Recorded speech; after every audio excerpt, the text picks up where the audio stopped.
Welcome to everyone who has joined us on YouTube and through our social media channels. We're so happy to have you with us. I'd like to now introduce David Eisner, Convergence's CEO, to tee up our conversation with Amanda Ripley. David?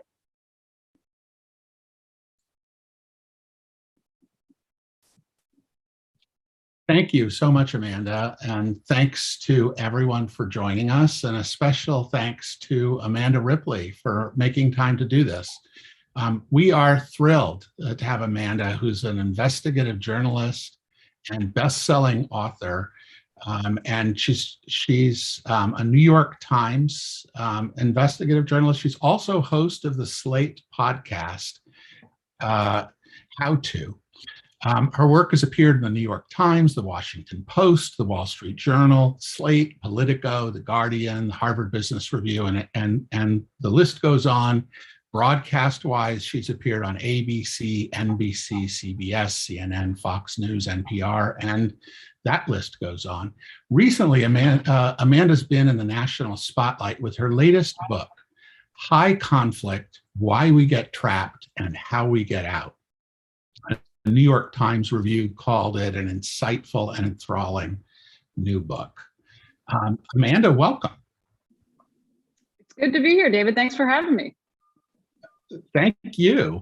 So our group, the folks in our leadership council, started their time here today by answering a question that I'd love to hear your answer to. We asked, what are some examples that come to mind of what you'd consider to be good conflict, and what makes those good conflict? How would you have answered that? Well, luckily for me, I actually got to go into a breakout room with Rob and Vic and Omar and Jan. So I actually got to cheat because I heard their answers, which were great. And I actually really loved Rob's definition of good conflict, which was spirited debate without destroying the relationship, which seems about right. So we know that conflict is the fastest shortcut to growth, as a friend of mine once said, and it is a way for us to get better, right? As people, as communities, is a way for us to challenge each other, to be challenged, to push, to really transform. I mean, it's really the only way. So that's good conflict. And then there's something called high conflict, which is a conflict that becomes conflict for conflict's sake, where it kind of distills into an us versus them feud, where we make a lot more mistakes than normal. In the research, we literally lose our peripheral vision, and figuratively.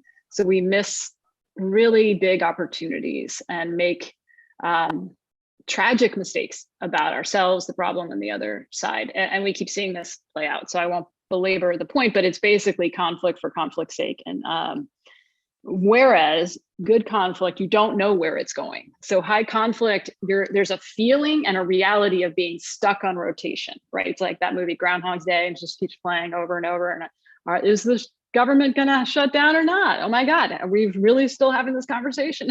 So you're kind of stuck in this loop, and nothing is really surprising. Things are shocking, things are discouraging, things are heartbreaking, but they don't invoke curiosity. Whereas good conflict, there is a sense that you're not sure what the other side's going to say, right? That there might be something you're missing. A curiosity lives. And so, just to end this, there's a place called the Difficult Conversations Lab at Columbia University, where a professor named Peter Coleman and his colleagues study really difficult conversations between strangers about hot button controversial issues. And what they have found is you can literally see this in the data. So there are some conversations that just get stuck, and it's just frustration and anger. And then there are other conversations where there is frustration and anger, and this is important to stress. Anger is not a problem, because anger suggests you want the other side to be better, right? Where you get into trouble is contempt and disgust. But anyway, in the data, you can see that there are those emotions. And then there are flashes of understanding, flashes of humor, curiosity, more questions get asked, and people leave the lab more satisfied with the experience. So that's what I think about is that, and you can see it in the data, it's like a galaxy of emotions as opposed to just one or two, like a tug of war.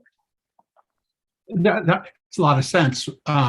So first of all, anyone that's joining us that would like to raise a hand or post a question in chat, feel free to do so while we're talking. Amanda, that makes total sense to see the distinction between productive conflict and high conflict. Why do you think we're having so much trouble today with high conflict? What's the difference? Well, I think there's two things. The first is that we've designed a lot of our institutions and media to incite high conflict, even though that wasn't the intention, right, originally. But there are a few triggers that reliably create high conflict. And we have a lot of institutions and cultures right now that have those triggers incentivized. So for example, conflict entrepreneurs are one of the 4 fire starters that I talk about in the book that tend to shift conflict out of the good zone into high conflict. And conflict entrepreneurs are people who exploit conflict for their own ends. Sometimes it's for profit, but often it's for a sense of belonging, of camaraderie. It can often be displaced aggression, right? So lots of things going on there, but we have incentivized that behavior, even if it wasn't on purpose, in the news, on social media, in politics. And then, so that's one thing, is that we have designed it for it. And you can also design for good conflict, right? Like if you look at, I mean, there's a lot of examples, but if you look at Wikipedia, right? This is a publicly crowdsourced interactive forum that is not excessively toxic. Is it perfect? No, but it's very different and much more tethered to reality than what I might find on other social media outlets, right? It's designed that way with some process and rules and norms and so forth. So that's the first thing. And the second thing is that high conflict, this is the diabolical thing, is it takes on a life of its own. It's like a perpetual motion machine. So once you get into high conflict, you tend to get more high conflict. And that's what we see, right? Is that when people feel threatened, they will assume the worst about each other and therefore often miss opportunities to de-escalate. And so the more you get, the worse it gets. And so that doesn't mean you can't interrupt it, but you have to be much smarter about how you engage when you're in high conflict, because any intuitive thing you do, as I know you know, David, any intuitive thing you do in high conflict to try to end it will make it worse. So you can't do what's intuitive. You have to do what's counterintuitive and do it carefully.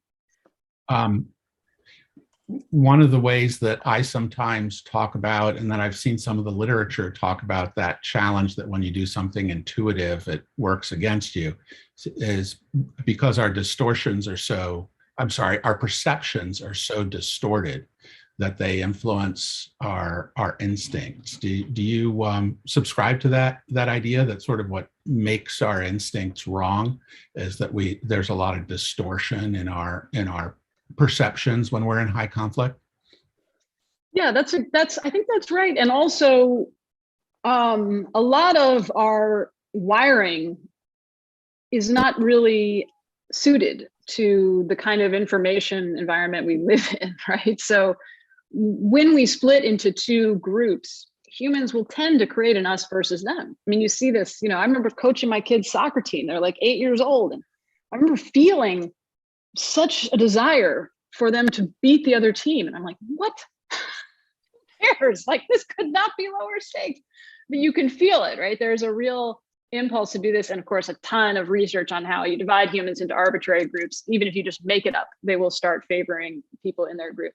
So when you have a political system that divides humans into 2 groups in an adversarial way, and that takes on more and more and more pieces of our identity, then you're going to see that happen. So I think part of it is, that high conflict itself, by the nature of feeling threatened, does exacerbate the noise and distortion. And we haven't designed to bring out good conflict in a lot of these institutions, right?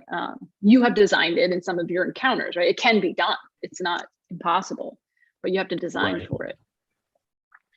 I heard you just now talking about the design of our political institutions, and I was there when you gave really powerful testimony to the the Select Committee on Modernization of Congress, and I saw you similarly engage the bipartisan working group.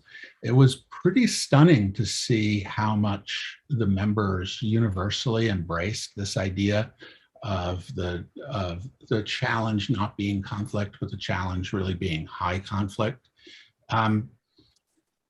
And it was also fascinating to see in many ways how powerless so many members felt to actually interrupt this cycle that they recognized was not serving them or the institution well.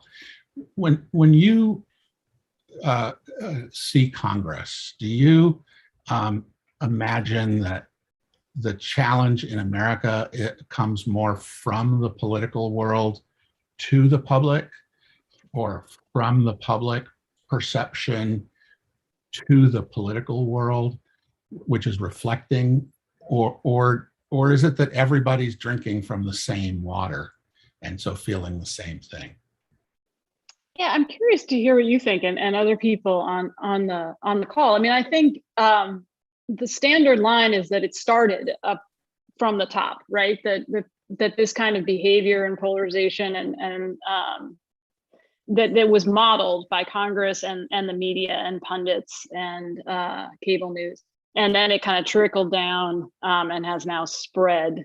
And now it has come full circle and is influencing the elites and encouraging the elites to continue doing this. And I do think typically when people study high conflicts, they start by creating a map. And if you just think about it in your head for a second and visualize that there's a lot of different forces interacting in good conflict and in high conflict.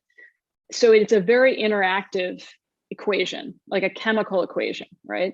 And so I suspect that it's going both ways now, but that it started a little bit more from the top down. What do you think?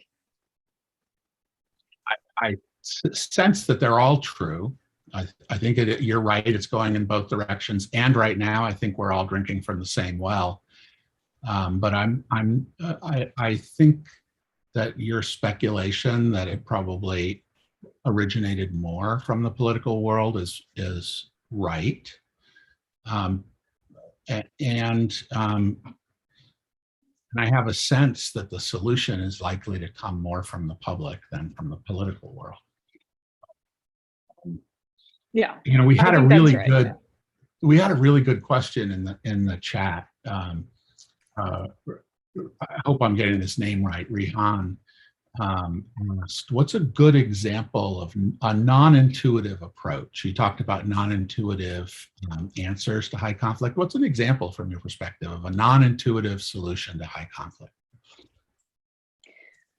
So I recently brought together a superintendent from California who has been in really pretty ugly conflict, like most superintendents at this point, between his teachers union and parents and various stakeholders for the past year and a half because of the pandemic, and whether to reopen schools, not to reopen. And he's really just desperate to find a way to interrupt this toxic cycle that he's in, which is high conflict. So I brought him together with Gary Friedman, who is the conflict expert featured in the first part of the book, who is probably the wisest person I know on conflict and has helped thousands of people out of conflict as a mediator, but also himself got sucked into political conflict when he ran for local office a few years ago. And to his dismay, he was not inoculated just by knowledge, but he did find a way out and found a way to good conflict. So here's what he told the superintendent. He said that's totally counterintuitive. He said, when you are a leader who's making impossible decisions that someone is going to hate, no matter what you do, try to reveal how hard it is. Show that you are struggling. Let them see you sweat, which is totally counterintuitive, right? When you're making an unpopular decision and people are attacking you, you just want to kind of, you know, become like a stone wall and be stoic and authoritative and confident and not let them see you sweat. Well, it turns out, and I have seen this again and again, when you do that, it's much easier for people to demonize you. You become easier to caricature, to stereotype, to dismiss. Whereas if you reveal the actual struggle you're going through, assuming it's authentic, you become harder to dehumanize and demonize, right? So you create a little friction between your opponent's desire to blame you for everything and stereotype you and the reality. So that's one small example of how sometimes leaning into your own vulnerability, which is super uncomfortable in conflict. I'm not saying you bear everything, right? But a little bit can interrupt some of the cascade of negative assumption that people are making. Not for everybody, right? But what you see then is a chain reaction where maybe the teachers union president reveals a little bit of their own struggle and how they're torn. And then you can get some teachers to admit that actually everything isn't that simple. These are really hard problems. There isn't an easy answer. So that's a small example. Thanks. Rehan, first of all, am I saying your name right? Rehan. Rehan. Okay. I see you have a follow-up. Yeah. Hey, Amanda. Thank you. Thank you so much for that answer. I appreciate that.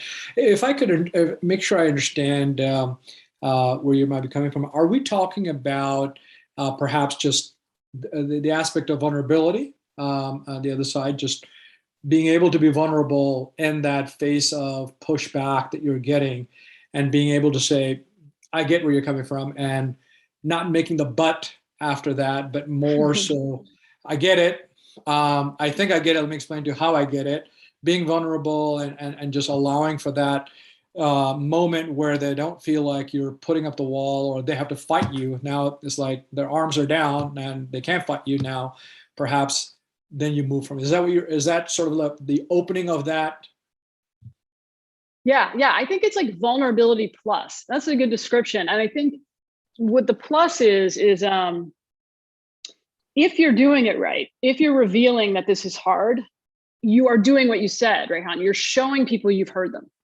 Because on the one hand, I got these people who are frightened to go back to teach, right? And on the other hand, I got these kids who are falling way behind, and it just breaks my heart. And then on the third hand, you always got to have three hands at least, right? That's another, don't stop at two, even though I know that's not a thing. You need to convey the true complexity, the galaxy of opinions that are out there, as opposed to just, us versus them. And it reminds me, I was talking in the breakout room about how I've been taking some crisis de-escalation training for fun lately. And it actually has been really, really interesting because most of my work has been on the long-term entrenched conflict interruption, as opposed to like sudden, potentially violent conflict with strangers, right? So crisis de-escalation trainers will tell you that you never want to position yourself directly opposite to someone who's in crisis. And it's the same kind of thing metaphorically, right? With longer term high conflict. You don't want to get on the opposite side of the football, especially if you're not, right? Like there's actually, I can see the argument of the teachers and I can see the argument of the parents and the kids, right? And so trying to convey in words that make it show, don't tell, but you have heard them is vulnerability plus, I think. Does that make sense? Yeah, so basically you should expand the picture so they see their points as a part of a bigger picture so you can kind of expand beyond that. Okay. And you show you've heard them. Yeah, you've heard them. Thank you. Thank you, Rehan. So I'm going to take a risk and conflate three questions that have showed up in chat from Rachel and Carol and Howard. And the questions get around the solutions, specifically the solutions in the political sphere. Now, there's a strong case to be made that any politician that cares about fundraising uses high conflict as their most important tool for fundraising. So do you have a hope or a sense that there's actually a solution here, or do the conflict entrepreneurs just have to win because of how big the stakes are for them? And if that's not the case, do you have a set, like, sort of a manifesto of what the 3, 4, 5 steps that politicians need to take to get out of this bind? So yeah, I mean, I think we do have to create incentives that are different than they are now. I don't think there's another way to do that. And remember, I don't know if you remember this, but in that hearing, first of all, I was struck as well as you were, David, by how miserable everyone seemed. And I actually see that as a very good thing, perversely, because that's kind of where you need to be before change will happen. They reminded me a lot of when you interview, gang members who want to get out of high conflict, or guerrilla members. It's the same level of feeling trapped by the conflict and wanting another way and not knowing how to get out. So on the one hand, you call that a saturation point, where people reach a point where it's just diminishing returns on the conflict, and they can start to see that.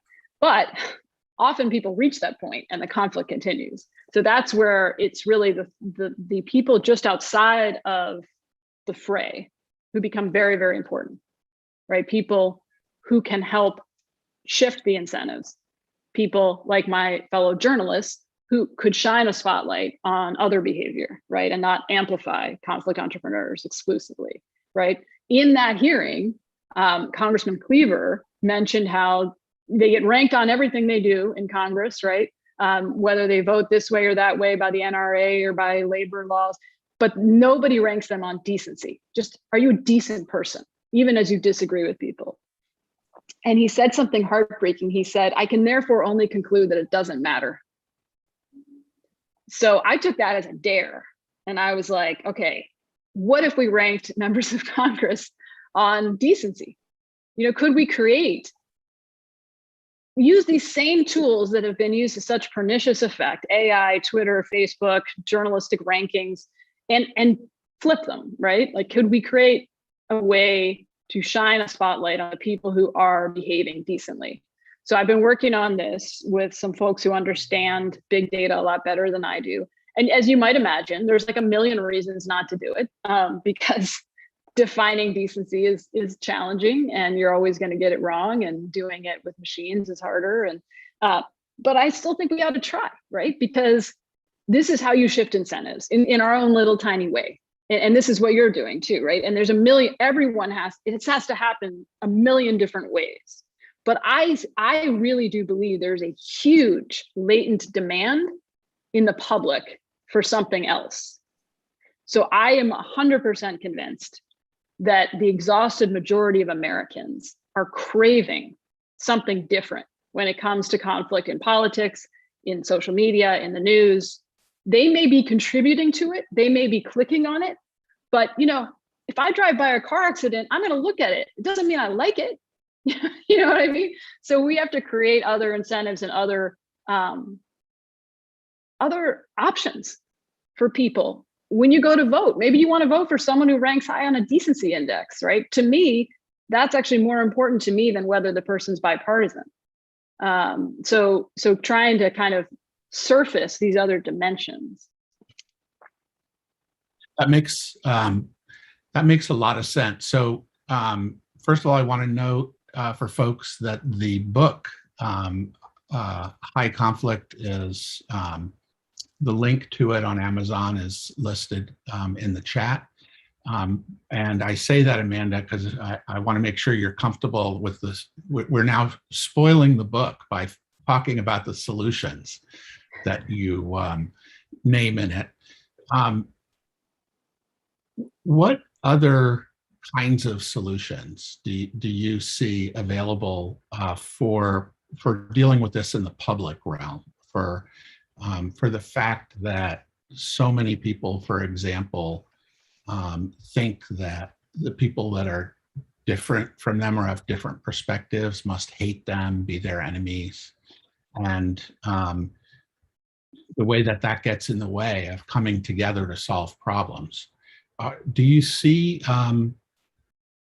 do you have other solutions that in the same way what you were just talking about in Congress could work? What kinds of solutions might work in public? So the world I know best is journalism. And I think a lot about that. And I train journalists and talk a lot to journalists about this.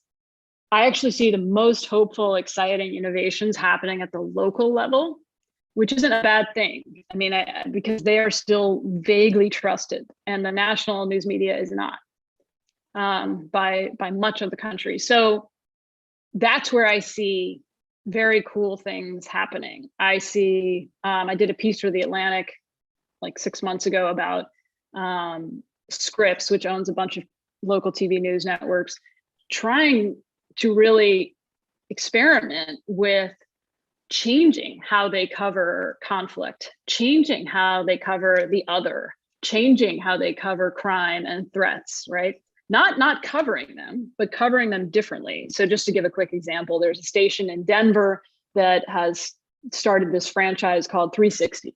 And, instead of, so there was a big, fuss about a coffee shop that had some sign out front that was offensive to some people. Normally, that's just an easy story, right? You go there, you get the coffee shop defending himself, the owner, and then you get the people who hate the coffee shop, and you're done. Instead, what they did is took it as an opportunity, because it was about gentrification, this particular conflict, which is a big issue in Denver, right? So they took it as an opportunity to talk to a bunch of different people and try to convey, not that all sides were equal. I mean, obviously they're selecting which sides to amplify, but there weren't just two. And so they found that it was actually hugely popular. This is what I mean when I say there's huge demand out there. And it's now their most popular franchise. They were very worried because it was on the long side for TV news. And so they were very worried they would lose viewers. And they can see, in the Nielsen ratings when people drop.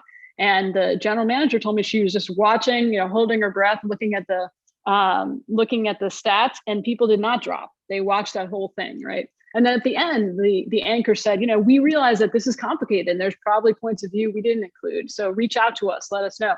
All of this is part of a bigger movement among, unfortunately, it's a minority of journalists, but it's growing. There's something called the Trusting News Project that works a lot on this, Harkin, other organizations that are helping newsrooms listen to their audiences and cover conflict in a way that doesn't make it worse. The Solutions Journalism Network is another one. So those are things that give me hope. And there are other things, but I feel like since that's one I know a little bit about, I should probably stay in my lane on that one.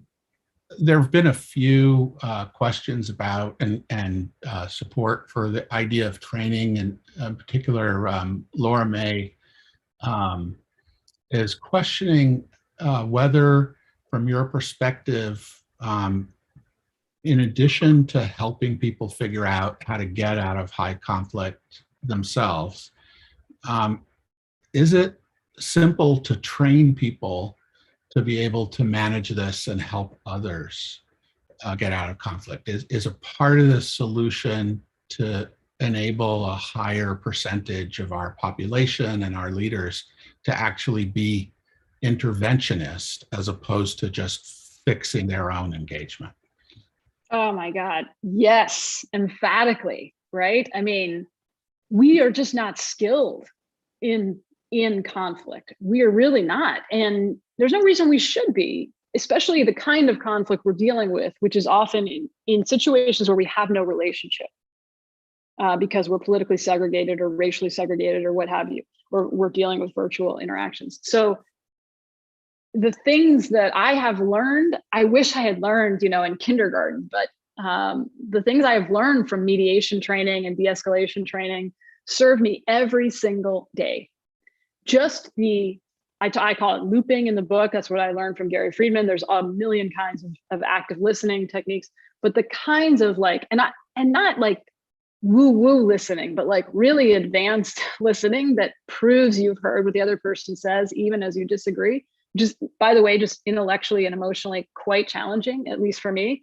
That has transformed how I interview people, just to take one example. And also how I talk to my kid or my husband or my friend or anyone who's bringing any amount of emotion to me at any time of day.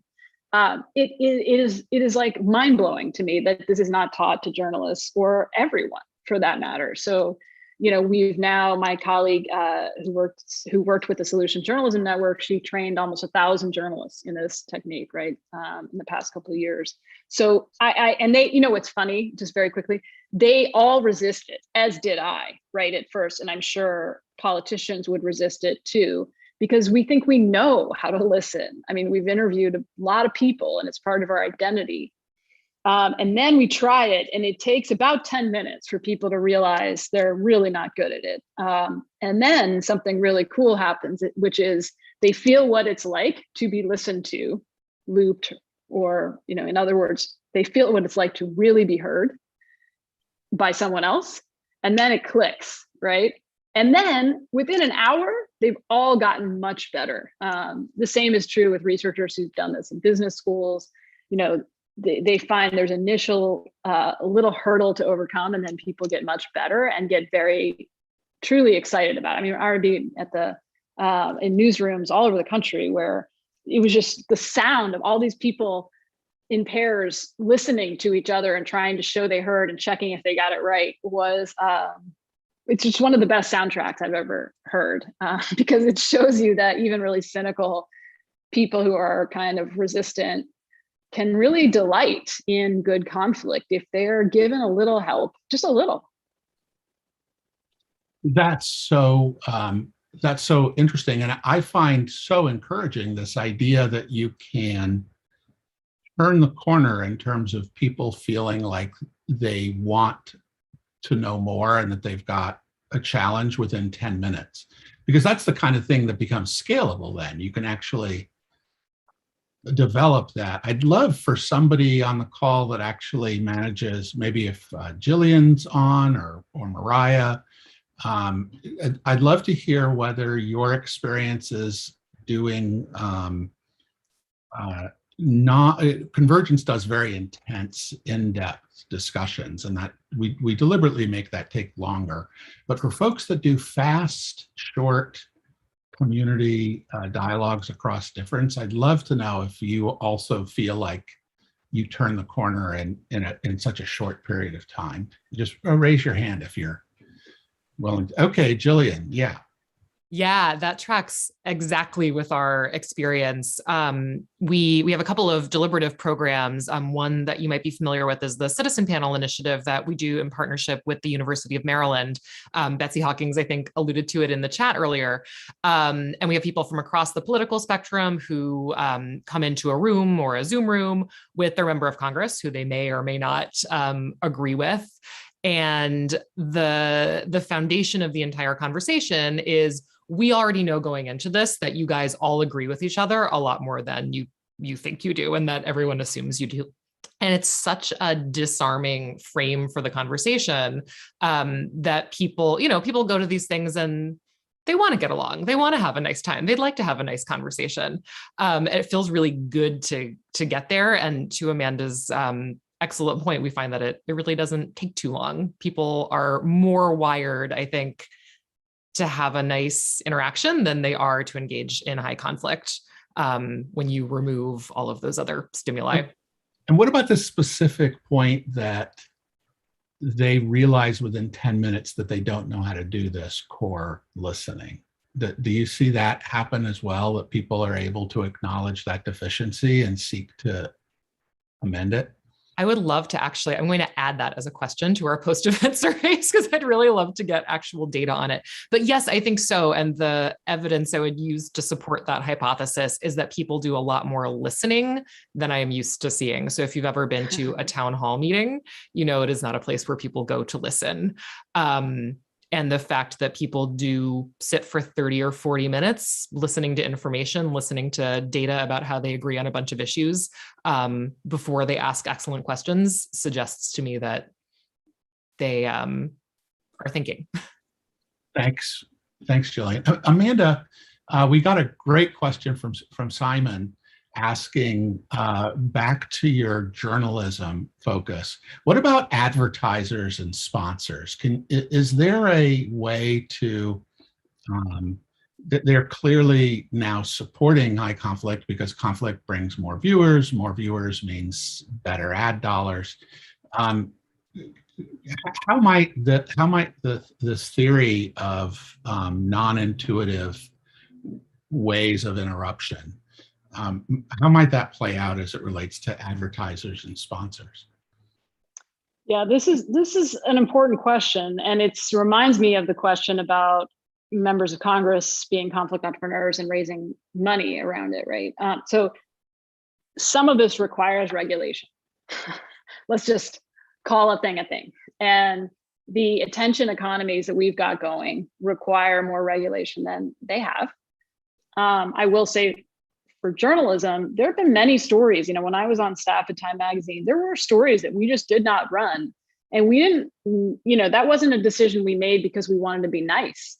It was a decision we made because we were afraid of getting sued. And if these tech companies are not afraid of getting sued because they are exempt from the same laws, then you're going to keep seeing this attention economy thing just exacerbate. So this is regulation. But then we have this, chicken and egg problems. Like, how do we get to regulation, even on things we can agree on when we're in high conflict? So this is what you keep seeing in Congress. I mean, I think part of this is shining a light on the alternative, right? Like, there are lots of ways to make material viral online. If you look at the research, which is what advertisers want, okay? Most of them are not toxic. Most of them, humans want to be surprised. They want to be delighted. Does that mean they all have to be, kitten videos? No, that's just people being lazy. Let's call a thing. You can surprise and delight and incite curiosity in humans with really sophisticated storytelling and data analysis. I mean, we've all felt that. So some percentage of the problem is a lack of imagination on the part of advertisers and content creators. What percentage is that? That is the question that I always wonder about. Like, is it 20%, 50%? But I think that's a big piece of it, that, if this is all we've got, our car wrecks, then that's what people are going to look at. Yeah. So looking at this a little bit closer from Convergence's vantage point, when we think of bad conflict, we're mostly focused on conflict that makes solving problems intractable. And we focus our interventions on finding pathways that allow people who are in high conflict to begin to build trust, find common ground, and ultimately recommend consensus solutions. And we find that, in general, a lot of our constituency, the leaders that would like to solve problems, that the reason that they are sort of saturated with, and we heard this from members of Congress too, that the biggest reason that they're frustrated about this high conflict is that it's getting in the way of solving problems. Do you sense that it's the same for the broader public? Is the saturation or disgust or frustration that folks feel because they don't feel that we're getting our problems solved? Or are we seeing it just because they're fed up with the meanness in the environment, or they don't like the negativity of news cycles? Do you have a sense for how problem solving plays into the public perception around conflict? So I often find it helpful to take a micro example. If we think about where the phrase high conflict actually came from, it came from high conflict divorces. These are divorces that are stuck in a pattern of hostile emotions, which mean court filing, another court filing, back and forth for years. They cost the community a ton of money. They cost the parties a ton of money. I used to say only the lawyers are winning, but I've since heard from enough lawyers who've been in high conflict divorces that it is spiritually toxic to them as well. They hate it. No one's winning. So it's a great example of a high conflict, right? Because in high conflict, everyone suffers, but to different degrees, and especially kids. So if I'm a kid in a high conflict divorce, right now, there's about a quarter of American divorces would be termed high conflict, so a couple 100,000 a year. If I'm a kid in that scenario, I'm not separating the two, right? Like, I'm fed up that I can't that I can't get things done in my family, that there's so much lost opportunity, that we can't see the forest through the trees, that we can't go on vacation because we're spending all our money on lawyers, that I can't have a decent Christmas morning because I'm having to shuttle back and forth between these hostile parties. And I'm fed up with the negative emotion that's in the air that's suffocating. So I guess I would, maybe that's a cop out, but I guess I would come down on both. Like, you can't disentangle them.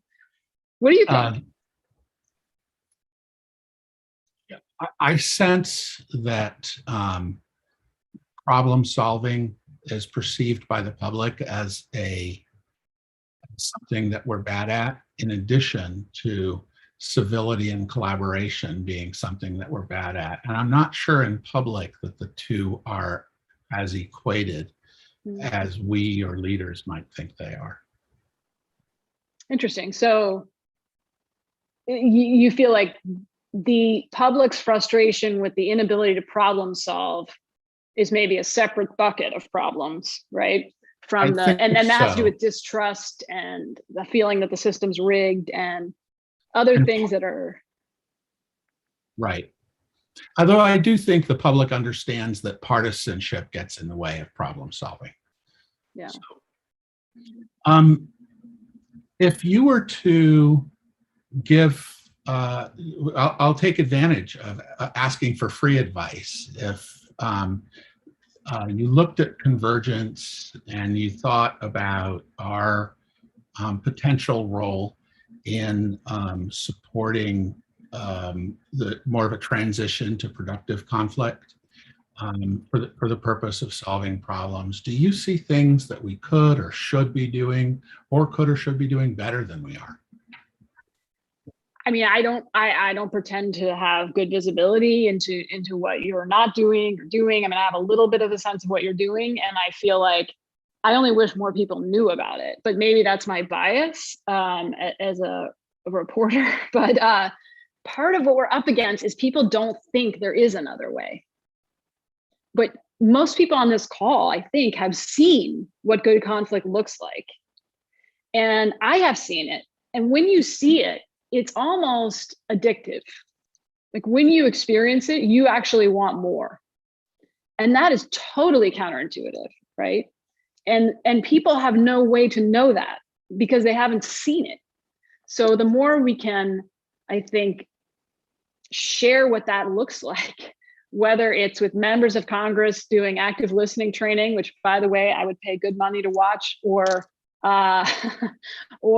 stories of people, and it shouldn't be Pollyanna. Like, I think too often those stories get told in ways that really flatten them out, and then it's like, you read it, you finish your sandwich, you forget about it. And like, that's it. It's a lunch hour story, right?